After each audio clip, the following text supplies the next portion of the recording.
क्या कभी ये सोचा है कि एक रेगिस्तान अन्न का कटोरा बन सकता है? सुनने में अजीब लगता है ना? लेकिन आज हम बात करेंगे श्री गंगानगर की, एक ऐसी ही अविश्वसनीय कहानी की जहां इंसानी हिम्मत ने, आप कह सकते हैं, ज्योग्राफी को ही मात दे दी। तो सबसे बड़ा सवाल यही है, आखिर थार रेगिस्तान के ठीक बगल में बसा ये इलाका भारत के सबसे उपजाऊ कृषि क्षेत्रों में से एक बन कैसे गया? चलिए इस पूरी पहेली को परत दर परत सुलझाते हैं। ये देखिए, तस्वीर बिल्कुल साफ है। एक तरफ है थार रेगिस्तान के वो जाने पहचाने रेतीले टीले और दूसरी तरफ ठीक उसके उलट इंसानी सोच और मेहनत से बनाया गया एक हरा भरा सिंचित इलाका। कितना बड़ा फर्क है। तो आखिर ये बदलाव आया कैसे? इसको समझने के लिए हमें पहले ये जानना होगा कि इस क्षेत्र के सामने प्राकृतिक चुनौतियां आखिर थीं क्या। अगर पानी के प्राकृतिक स्रोत की बात करें तो यहाँ बस एक ही नदी थी, घग्गर हकरा। लेकिन इसकी एक बड़ी दिक्कत थी, ये एक मौसमी नदी थी, मतलब सिर्फ मानसून में ही बहती थी। तो जाहिर है इस पर पूरी तरह से निर्भर नहीं रहा जा सकता था।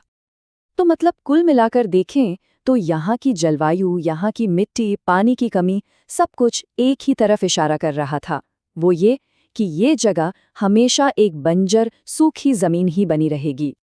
लेकिन फिर एक बहुत बड़ा संकट आया, और उसी संकट ने एक ऐसे दूरदर्शी विचार को जन्म दिया जिसने इस जमीन के इतिहास का रुख ही मोड़ दिया। और वो चिंगारी थी 1899-1900 का एक बहुत ही भयंकर अकाल। इस तबाही के बाद बीकानेर के महाराजा गंगा सिंह ने एक ऐसा हल सोचा जो उस वक्त लगभग नामुमकिन सा लगता था। उन्होंने सोचा कि क्यों ना रेगिस्तान में ही एक नदी ले आएं। सोचिए, इस बड़े सपने को हकीकत बनाने में कोई 1-2 साल नहीं बल्कि करीब करीब 3 दशक लग गए।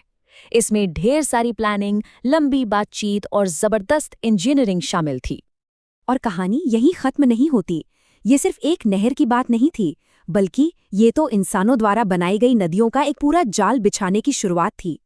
एक ऐसा जाल जिसने इस धरती की किस्मत ही बदल कर रख दी। तो 2 बड़ी नहरें इस नए कृषि केंद्र की, आप कह सकते हैं, लाइफलाइन बन गई। पहली गंग नहर और फिर इंदिरा गांधी नहर। इन्हीं दोनों ने मिलकर इस इलाके की पूरी तकदीर ही बदल डाली। जरा इंदिरा गांधी नहर के स्केल के बारे में सोचिए।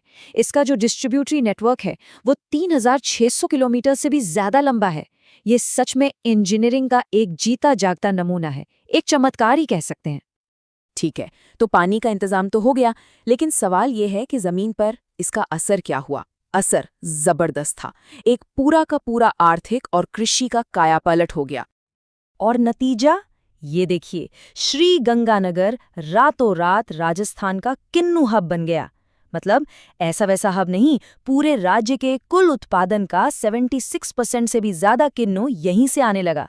ये तो एक तरह से मोनोपोली हो गई। और बात सिर्फ किन्नू तक ही सीमित नहीं थी। इन नहरों की वजह से यहाँ एक बहुत ही सोफिस्टिकेटेड क्रॉप सिस्टम मुमकिन हो पाया। मतलब खरीफ में कपास, ग्वार, तो रबी में गेहूं, सरसों। इसी ने जिले को सचमुच अन्न का भंडार बना दिया। अब इतनी बड़ी खेती बाड़ी और इंडस्ट्री को चलाने के लिए बिजली भी तो चाहिए। तो इसी कृषि क्रांति को सपोर्ट करने के लिए बनाया गया एक विशाल पावर स्टेशन। और कमाल की बात यह है कि ये भी उसी नहर के पानी का इस्तेमाल करने के लिए बनाया गया है। तो ये समझना जरूरी है कि ये बदलाव सिर्फ खेतों तक नहीं रुका।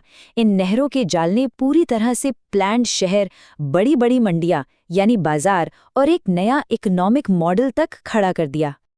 लेकिन श्री गंगानगर के विकास की कहानी यहाँ भी खत्म नहीं होती। इसका नक्शा, इसकी एडमिनिस्ट्रेटिव बाउंड्रीज, वो भी समय के साथ लगातार बदलती रही हैं। हाल के कुछ दशकों में देखें तो जिले की सीमाओं में काफी बदलाव हुए हैं। पहले 1994 में हनुमानगढ़ को अलग किया गया, फिर अगस्त 2023 में अनूपगढ़ एक नया जिला बना, और फिर देखिए दिसंबर 2024 में उसे वापस श्री गंगानगर में मिला दिया गया। तो ये बदलाव लगातार चलता रहा है। तो आखिर में एक सवाल मन में आता है, श्री गंगानगर की कामयाबी की असली नींव क्या है? क्या वो नहरें हैं जो इस सूखी धरती पर जीवन लेकर आईं, या वो किन्नू है जिसने इस इलाके को दौलत से भर दिया, या फिर वो पावर स्टेशन है जो आज भी इस पूरी तरक्की को संभाले हुए है? ये सोचने वाली बात है। अगर आपको ये वीडियो पसंद आया हो तो कमेंट करके ज़रूर बताएं और अगला टॉपिक क्या होना चाहिए वो भी हमें ज़रूर बताएं। आपका एक लाइक हमें और बेहतर और सटीक कंटेंट बनाने की प्रेरणा देता है। शेयर करें ताकि ये जानकारी हर उस छात्र तक पहुँचे जो अपने सपनों के लिए मेहनत कर रहा है। और सब्सक्राइब करें हमारे चैनल को, क्योंकि आपकी सफलता ही हमारा मिशन है। हम हर वीडियो में कोशिश करते हैं कि आपको वो जानकारी मिले जो परीक्षा में काम आए और जो आपको आत्मविश्वास दे। आप सभी का इस वीडियो को देखने के लिए दिल से धन्यवाद। मिलते हैं अगले वीडियो में। तब तक के लिए सीखते रहिए, बढ़ते रहिए और कभी हार मत मानिए। जय हिंद।